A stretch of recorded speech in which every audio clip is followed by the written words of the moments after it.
said, my name is Eryn McCoy. I am in Dr. Blair's Discovering Genomics and Bioinformatics class, and we decided to adopt the SLC6A1 gene for our class project for the beginning of this semester, and we all had to choose our own variant. I chose variant 419RC, which is pictured here in and out of the membrane. Now, my variant has a very low impact score, but a fairly high 21 codon region score, which means it's fairly stable. And here is my global deviation. As you can see, my mutation here is very different than the wild type, which is pictured here in blue, and then mine's pictured in orange.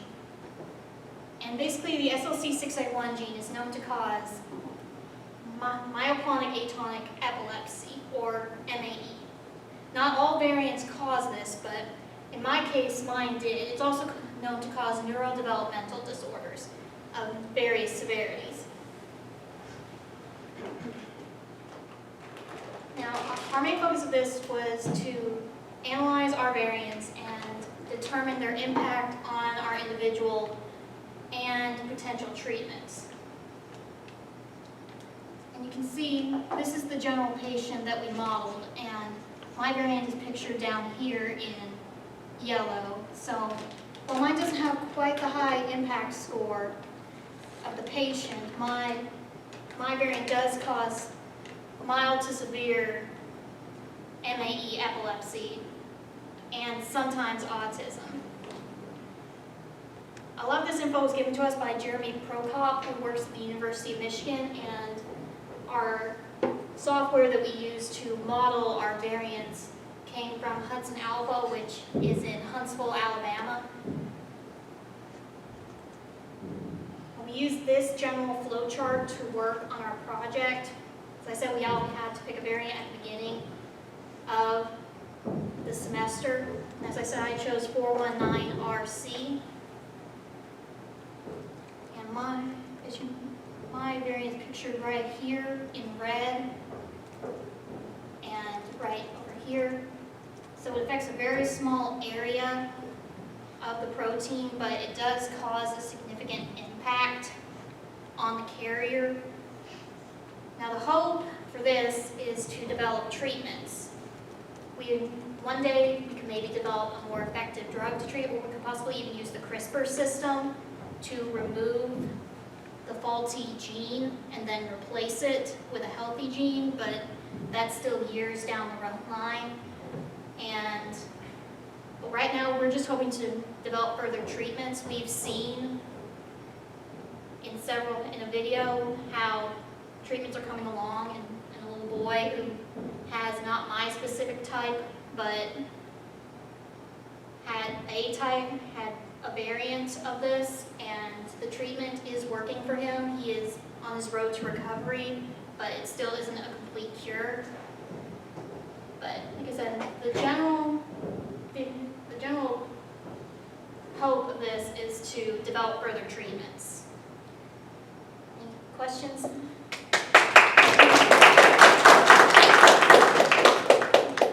Hi. I may have missed this, and I apologize. It looks like you have a bar chart up in the top right. What's going on there? This is the box and whisker plot. It shows varying impact. The patient is here in red, and we have the various impacts of other types of mutations here. So you can see the patient that we modeled has a fairly high impact, whereas mine is down in this area. Okay, thanks.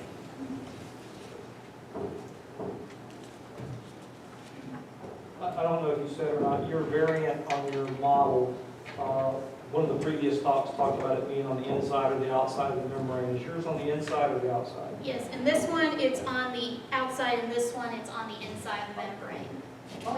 Yes, Hudson Alpha provided us the software that we used to model these. They were kind enough to give Dr. Blair the software that we could use. Oh, I see. So that's two different views, right? Yes. It's just what I'm seeing in the top left is kind of gray and sort of in hedges, if I could say it that way. Yes.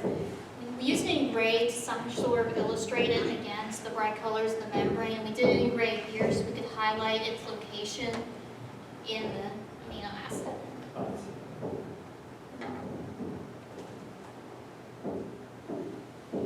So Erin, you said that on the bottom graph, these are actual patients. So there's a graph down towards the middle bottom. So those are actual patients with these different conditions, or? Well, the patient is this red dot right here, the patient that we modeled.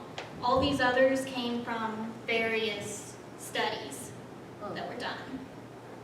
And the gray here is or the darker gray is the likely pathogenic, and the darker ones are benign. Those are the variants that don't cause MAE or neurodevelopmental disorders. But every dot on that chart is SLC6A1? Yes. Okay.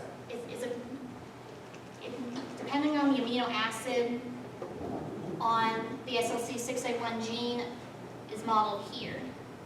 And the variant impact is right here. So the higher up it is on the graph, the more impact it has on the carrier.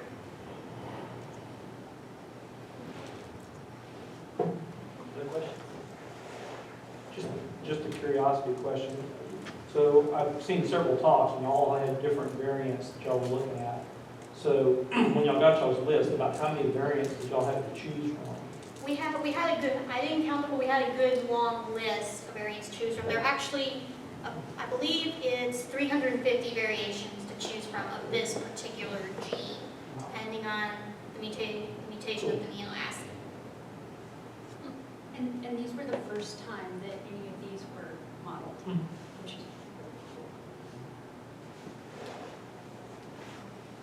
Okay, if there are no other questions, let's thank our speaker again.